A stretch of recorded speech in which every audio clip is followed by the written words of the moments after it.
everyone, this is Sarah and welcome to my kitchen. On today's session is an Afghan dessert, more like pastry. The name is Khajoor. Khajoor is a deep fried Afghan cookies in a way, and it's served occasionally. It's a very traditional recipe. So let's take a look at the Khajoor recipe and let's go to the ingredient.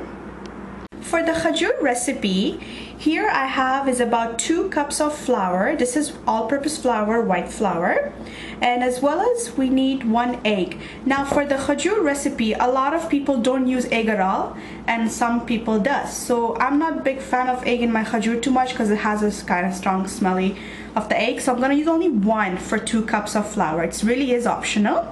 And as well as we need sugar. Sugar's to your own taste. So I'm just gonna add about half a cup of sugar, and here is about 3 tablespoons of oil and 1 teaspoon of yeast, 1/4 teaspoon of cardamom, and I need some milk to make the dough. So I'm using half a cup. I might need all, or I might not need this at all, a little bit. Make sure your milk is room temperature, or at least lukewarm milk. You can put it in a microwave if you like for about 30 seconds. So let's go to the making of this dough.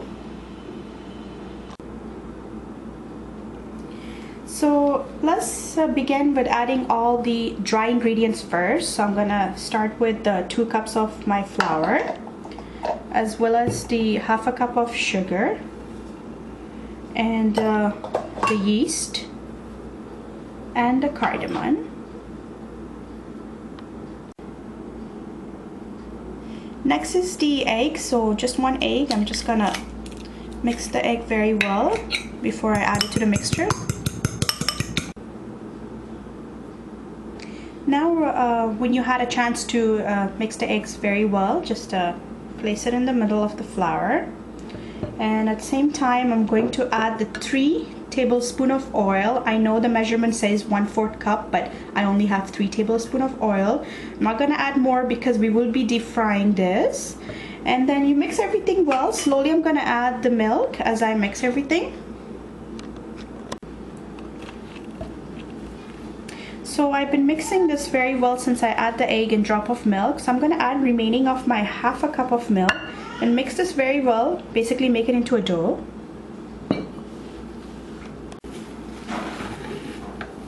So the dough is ready now.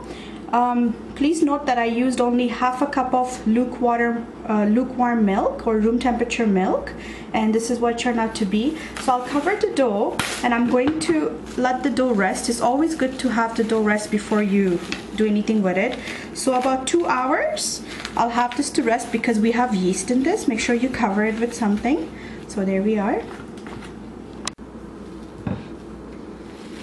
So our dough's been sitting for about few hours. So what I'm going to do, in order to make Khajoor, you want to make sure you take small sizes, like small bite size. You can do medium if you like. So first I'm going to take like a really small sizes here and make it into a roll and leave them on the other plate. So I'm going to continue with that.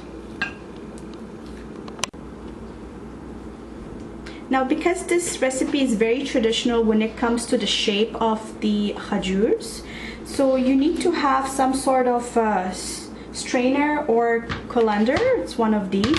I bought this one. It doesn't help because you need the square holes to be a size of this. So when I bought this one, you see this crossover, this shouldn't have been there. So now I have no choice. I have to use this part of it. These parts don't work at all.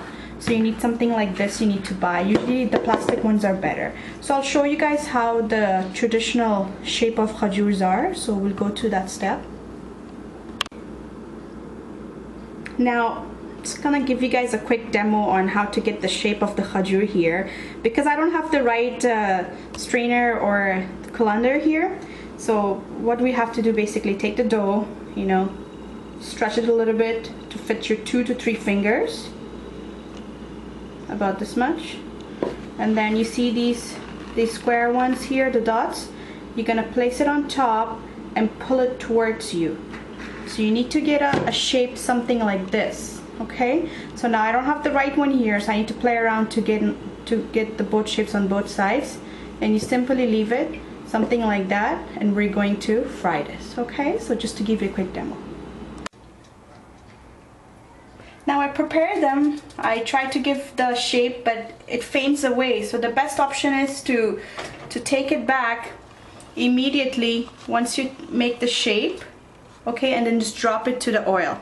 That's the best way to do it. Just make sure that your heat is on medium, and make sure the oil is hot enough before you place the khajurs in there. And once you drop them, put your heat closer to a low, because you want to make sure that they're fried properly and they're not raw from inside once you take them out. It took me about 4 to 5 minutes. I've been flipping them like every 15 to 10 seconds to make sure that they're evenly, nicely golden fried, so you know they're cooked.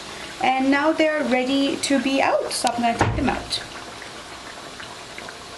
Here is our homemade delicious Afghan khajur, and please note that I only add 1 egg, so it doesn't smell strong like as the regular ones that they add more than 1 egg. It's just perfect, it tastes great, and it's cooked from deep into as well. And I hope you guys do get a chance to try this delicious recipe. I know it's not perfect with the shape because it's so hard to do the design and all for khajur, but thanks again for watching today's session, and please don't forget to subscribe.